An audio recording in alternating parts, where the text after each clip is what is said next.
La France s'était vêtue de jaune pour la fin de semaine. Partout sur le territoire, des rassemblements étaient organisés pour protester contre la baisse générale du pouvoir d'achat. Impôts, taxes sur les carburants et mépris d'Emmanuel Macron, les gilets jaunes entendaient provoquer un signe de l'exécutif. Résultat, un président parti en Allemagne et un premier ministre qui fait la sourde oreille. Des réactions politiques qui devraient susciter une prolongation du mouvement citoyen malgré des gros écarts d'organisation. Madame, monsieur, bonsoir. C'est un peu une jacquerie des temps modernes. Après les bonnets rouges, les gilets jaunes ont tenu le pavé pour protester contre la politique fiscale du gouvernement, l'augmentation des carburants et la baisse générale de leur pouvoir d'achat. Retour sur une mobilisation réussie mais inégale selon les territoires. Je crève la dalle! Comment manger du foie gras à Noël là? C'est pas possible hein! 100 500 € par mois et mes gosses partent pas en vacances! Même pas de sport! Rien! Je galère tous les mois, je peux même pas changer ma chaudière! Merde alors! Ils vont chez Gucci, nous on va chez Tati! Putain! Allez vous faire foutre avec Gucci! Bon, on est là pas seulement contre la hausse des carburants, mais contre toute la politique de Macron et son gouvernement. C'est-à-dire qu'on est là parce qu'il a commencé par alléger l'ISF, accorder des milliards aux actionnaires. Donc, et après, on est là contre la CSG, contre la hausse de la CSG, contre la baisse des APL, contre la baisse des contrats aidés. Toute la politique économique de Macron, en fait, est contestée. C'est pas seulement la hausse du carburant. Voilà. On est en colère, vraiment. On est très en colère par sa politique. 2300 points de blocage, 700 communes concernées. La mobilisation des Gilets jaunes a commencé tôt samedi matin dans toute la France. Si le calcul paraît bien compliqué, au moins 300 000 personnes ont fait le choix de sortir pour manifester leur colère à l'égard de l'exécutif. Jean-Luc Mélenchon n'aura pas attendu longtemps pour crier à la manipulation des chiffres de la part du ministère de l'Intérieur pour les sous-estimer. En réalité, si la mobilisation a été globalement très suivie, les effectifs des points de blocage étaient très disparates. De même, la mobilisation a semblé relativement inégale selon les territoires et l'organisation plutôt spontanée et clairement émancipée de tout parti politique a compliqué les évaluations sur la participation. L'autonomisation de la contestation a également permis au gouvernement de communiquer dans son sens sans avoir de véritable opposition dans les médias. Ainsi, beaucoup ont évoqué des débordements et des tensions. Pourtant, l'essentiel des affrontements avec les forces de l'ordre était assez minime.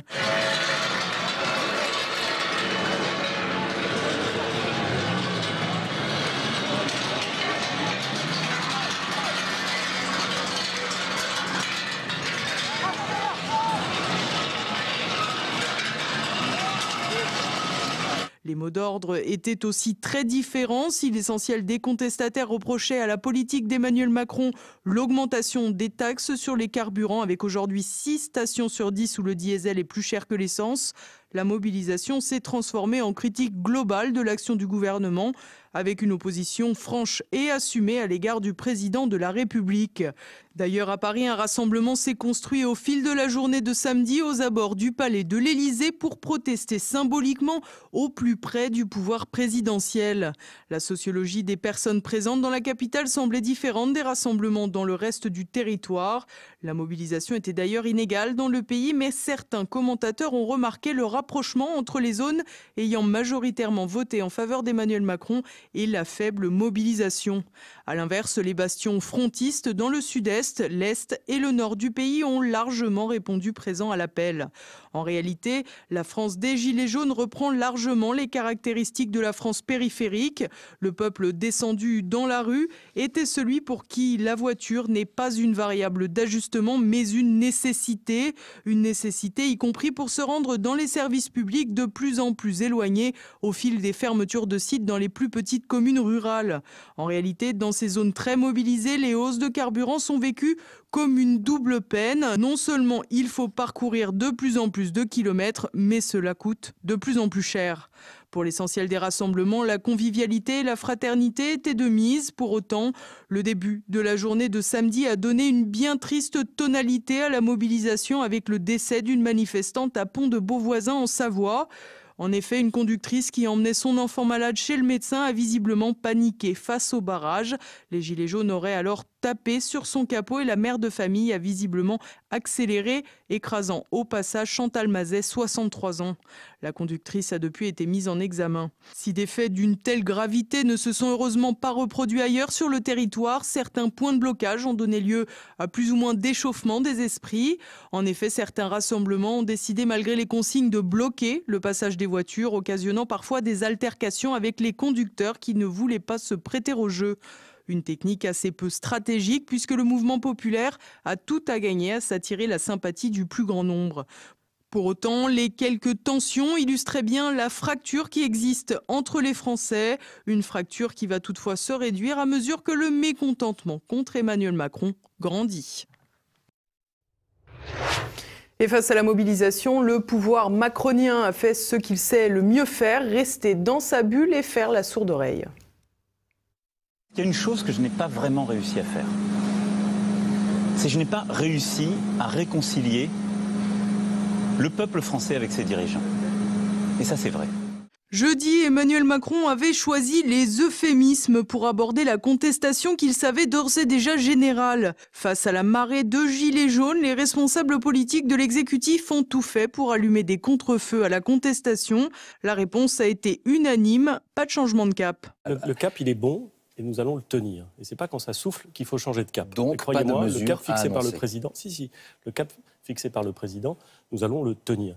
Pour décrédibiliser la mobilisation, l'exécutif n'a pas non plus hésité à appuyer lourdement sur les incidents, oubliant peut-être que jusqu'à preuve du contraire, la sécurité et l'ordre étaient encore des prérogatives de l'État. Le ministre de l'Intérieur, Christophe Castaner, pour qui chaque sortie est une démonstration d'un costume trop grand pour lui, n'a pas hésité à largement exploiter l'annonce du décès de la manifestante à Pont-de-Beauvoisin. Une exploitation pour laquelle les médias, BFM TV en tête, ont prêté main forte. Ironie du sort, le dégagisme et la défiance à l'égard des partis politiques qui ont porté au pouvoir Emmanuel Macron avaient visiblement pris conscience que le vieux monde n'était pas si loin. Pour autant, l'exécutif, emmuré dans sa tour d'ivoire, fait mine de ne pas comprendre. Dans l'opposition, l'ensemble des partis politiques avaient compris que l'heure n'était pas à la récupération de la protestation mais à l'accompagnement. L'essentiel des dirigeants a ainsi choisi de se montrer plus ou moins clairement aux côtés des Gilets jaunes, en province, dans les territoires. Du côté du Rassemblement national, Louis Alliot a accompagné le début de journée avec une vidéo sur les réseaux sociaux pour témoigner de son soutien en direct de Perpignan. Bonjour à tous, nous sommes à Perpignan devant le barrage, l'un des barrages des Gilets jaunes. Nous y avons des militants, citoyens qui participent. Je leur demande évidemment d'y participer dans le calme, de respecter les forces de sécurité, les forces de secours, tous ceux qui ont besoin de la route pour se déplacer et de participer à ce mouvement de contestation dans la dignité, mais aussi dans l'assurance d'une ferme contestation de ce système qui petit à petit est en train de ruiner l'ensemble des contribuables français. Du côté des Républicains, Laurent Wauquiez était au Puy-en-Velay dans la région Auvergne-Rhône-Alpes qu'il préside. Je suis là pour les soutenir et je suis là pour qu'ils soient entendus. Et ce qui me fait de la peine, c'est de se dire que dans notre pays aujourd'hui, pour être écouté, il faut faire ça. C'est pas normal. Normalement, le gouvernement devrait les entendre. Et les gens qui sont là, si vous les écoutez, ils sont pas là pour défendre le diesel, ils sont pas là contre l'écologie, bien sûr. Ils sont juste là pour dire on n'y arrive plus, on s'en sort plus. La gauche n'était évidemment pas en reste. En effet, beaucoup des revendications des Gilets jaunes sont largement compatibles avec le programme des Insoumis de Jean-Luc Mélenchon. Nous, ce que nous disons, c'est que le diagnostic posé, il est juste et que nous pouvons porter aussi des propositions politiques par rapport à cette colère qui s'exprime. Donc après, les modalités, évidemment, nous ne lancerons pas d'appel en tant que mouvement politique, mais évidemment qu'il y a beaucoup d'insoumises, d'insoumis qui décideront d'y participer. Au final, la vague des Gilets jaunes, résolument anti-Macron, ne pouvait que contenter l'opposition, toutes couleurs confondues. Les épouvantails médiatiques pour hurler aux récupérations auront donc permis au mouvement de rester transpartisan, une bonne façon de conserver la mobilisation générale. Et après ce premier coup de pression des Gilets jaunes, l'enjeu se joue désormais dans l'après. Que faire de cette mobilisation au fil des jours ? Transformer l'essai, l'objectif est sans doute dans tous les esprits des gilets jaunes mobilisés. En effet, si certains points de blocage ont été maintenus dimanche et ce lundi, l'évolution du mouvement de contestation à l'égard d'Emmanuel Macron est difficile à appréhender. L'autonomie des différents organisateurs complique les mots d'ordre et les réelles suites à donner. En effet, pas de ligne unique et claire pour le moment, même si les revendications tourne tout autour d'une réelle défiance à l'égard du président de la République, spécialiste du matraquage fiscal à l'égard de ce qu'il reste de la classe moyenne. Les ambitions sont évidemment d'essayer de convaincre de plus en plus de monde de participer au rassemblement, des rassemblements qui devraient donc se poursuivre. En effet, plusieurs nouveaux rendez-vous ont été lancés avant même que toutes les mobilisations ne soient achevées. Des points de blocage ont d'ailleurs été maintenus ce lundi. Pour autant, les jours ouvrés ne devraient pas être propices à une mobilisation des plus défavorisés, pour qui les fins de mois sont difficiles. Problème, la désorganisation va finir par jouer contre l'efficacité des rassemblements. Et si la mise à l'écart des différents partis politiques d'opposition pour éviter toute récupération peut plaider en faveur de davantage de mobilisation, le manque de porte-parole officiel et de ligne directrice pourrait compliquer la manœuvre. En effet, l'organisation de manifestations nationales, étape supérieure de la mobilisation, va nécessiter des interactions entre les autorités et le mouvement. Il va donc falloir faire émerger des visages officiels de la contestation.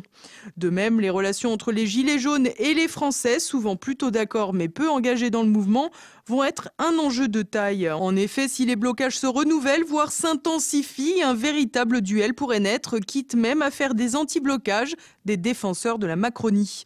En attendant, un certain Éric Drouet, un camionneur à l'origine du mouvement, appelle sur les réseaux sociaux à écrire l'acte 2 de la mobilisation le 24 novembre prochain dans la capitale. L'appel a déjà été vu en une petite demi-journée par près de 150 000 personnes et plus de 20 000 s'y sont déjà inscrites. De quoi s'attendre à une nouvelle journée jaune de monde. Et à présent, passons à l'actualité en bref avec Thibaut Bastide. Carlos Ghosn arrêté. Ce lundi, le PDG du groupe Renault a été interpellé à Tokyo pour des soupçons de malversation après une enquête interne du constructeur Nissan qui veut le démettre de son poste au plus vite. Pendant des années, Carlos Ghosn, qui dirige les conseils d'administration de Nissan et Mitsubishi Motors, aurait dissimulé des revenus au fisc japonais. Il aurait également utilisé des biens de l'entreprise à des fins personnelles. Laurent Wauquiez en campagne pour séduire son aile conservatrice. Dimanche à Asnières, dans les Hauts-de-Seine, le président des Républicains a participé à une journée de débat intitulée « La droite que nous voulons est conservatrice », organisée par le mouvement Sens commun, émanation des mouvements pro-famille au sein de LR. À cette occasion, le patron des Républicains a tout fait pour séduire son auditoire, s'opposant à la PMA pour éviter, selon lui, d'ouvrir la boîte de Pandore, mais aussi revendiquant des filiations idéologiques avec Finkielkraut, Chantal Delsol, Michel Houellebecq ou encore Michel Onfray. Le retour de Laurent Wauquiez auprès de Sens commun peut étonner. En 2017, ce dernier n'avait pas hésité à menacer d'expulser ce mouvement des Républicains s'il ne respectait pas le cordon sanitaire avec le Front National. Lors des législatives de 2017, Sens commun, première sensibilité numérique des Républicains, n'a obtenu aucun élu, les 6 investitures données par la direction du parti n'étant pas franchement favorables. Revanche difficile pour la France insoumise lors des législatives dans l'Essonne, à l'issue d'un premier tour marqué par un fort taux d'abstention avec seulement 18,02% des inscrits qui se sont rendus aux urnes. Le scrutin a vu se détacher 2 candidats, le bras droit historique du démissionnaire Manuel Valls, Francis Choix avec près de 30% des suffrages, et la candidate La France insoumise, Farida Amrani avec près de 18%. Le Rassemblement national obtient pour sa part 13,7% des voix et est éliminé. Le report des voix sera capital pour l'issue du scrutin. Le candidat PS Europe Écologie Les Verts ayant dépassé les 10% et le communiste frôlant les 8,5%, le score du parti mélenchoniste pourrait facilement doubler, mais il faudra mobiliser plus large pour l'emporter. Difficile également de savoir où iront les 10% de la droite parlementaire et les voix du Rassemblement national. Le second tour se déroulera le 25 novembre prochain.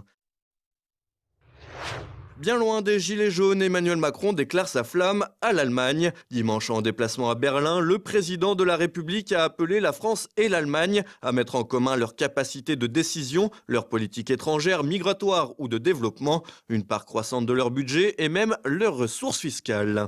L'Europe et en son sein le couple franco-allemand se trouvent investis de cette obligation de ne pas laisser le monde glisser dans le chaos et de l'accompagner sur le chemin de la paix.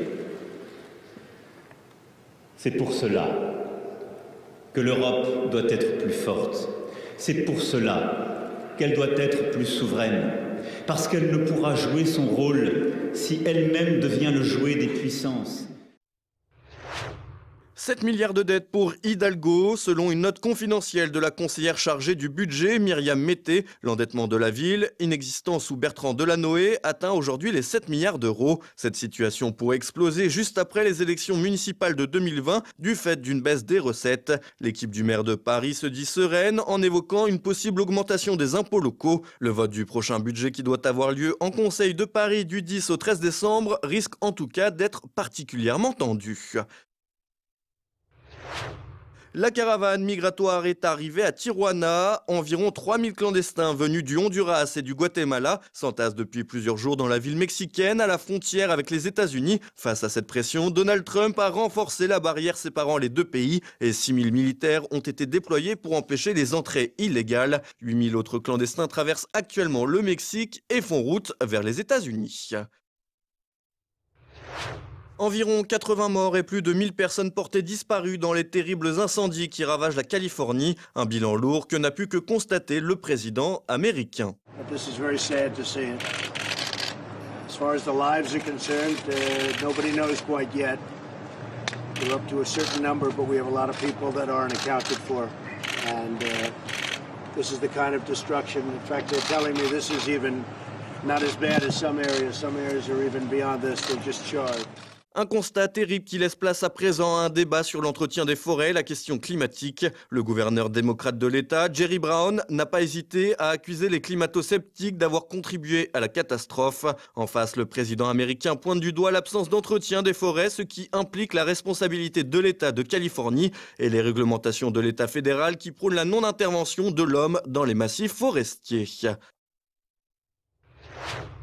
L'étau se resserre autour de Mohamed Ben Salman. Un mois après le meurtre de Jamal Khashoggi dans le consulat saoudien d'Istanbul, le président américain a affirmé être en possession de l'enregistrement prouvant la mort du journaliste, mais qu'il ne souhaitait pas l'écouter car le contenu était très violent. La CIA a conclu que le prince héritier saoudien Mohamed Ben Salman avait commandité l'assassinat de Jamal Khashoggi. De son côté, le ministère turc de la Défense nationale poursuit son enquête et affirme que les 15 Saoudiens impliqués dans l'assassinat auraient pu faire sortir du pays le corps démembré du journaliste grâce à leur protection diplomatique.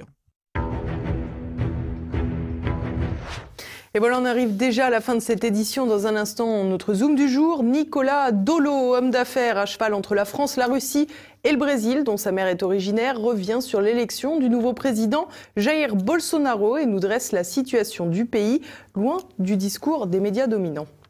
Mais on imagine assez souvent, dans certains milieux français en tout cas, le Brésil comme ce énième pays arc-en-ciel de mélange, de métissage ou une espèce de brassage multiculturel où plus personne ne sait qui il est. En fait, les Brésiliens savent très bien qui ils sont extrêmement patriotes. Et peu importe la classe sociale, la race, la religion, vous seriez surpris en allant au Brésil de voir à quel point la patrie, le drapeau, la souveraineté nationale sont des notions avec lesquelles on ne peut pas rigoler.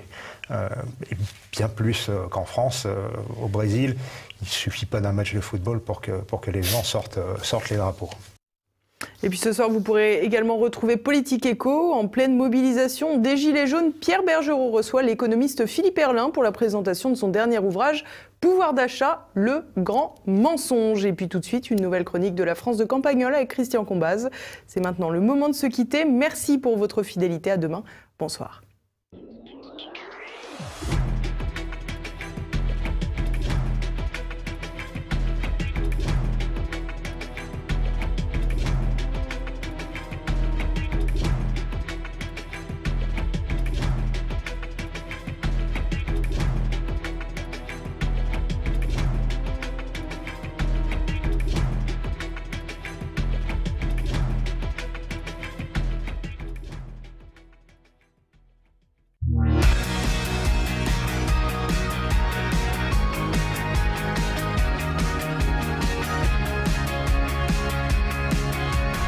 cette année, je me suis laissé harponner pour le 11 novembre.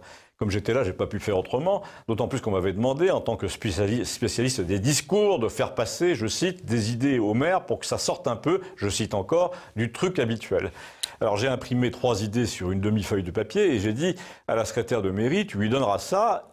Il me l'a demandé. Je précise qu'il me l'avait demandé, comme toujours, sur le ton du type qui considère la littérature comme un enfantillage, du type qui appelle un discours un baratin, du type qui déprécie vos aptitudes pour ne pas avoir l'air reconnaissant. Pareil pour l'orthographe. Généralement, quand il vous fait corriger un truc, c'est pour laisser entendre que l'orthographe est la science des imbéciles.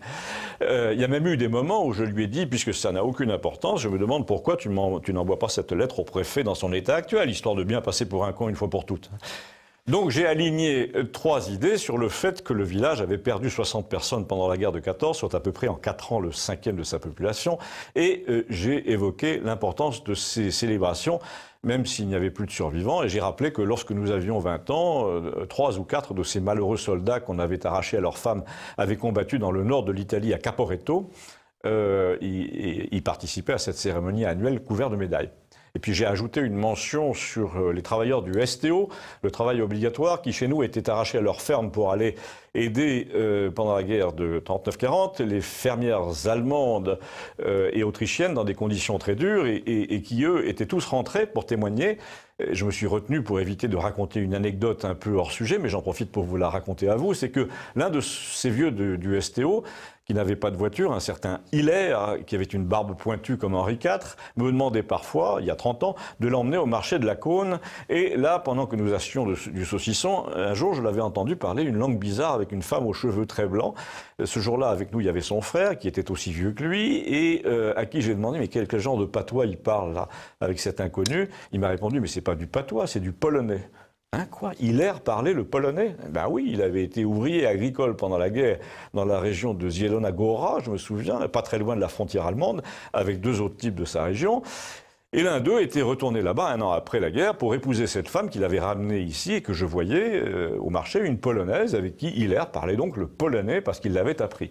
Mais je vous parlerai d'Hilaire demain à propos d'une autre anecdote. Là, il s'agit du discours du maire qui n'a tenu évidemment aucun compte de ce que j'avais suggéré. Le maire s'est embarqué sur 2 ou 3 thèmes différents. Le premier, c'était lui-même, son enfance, ses souvenirs de célébration du 11 novembre, son arrière-grand-père qui avait été poilu.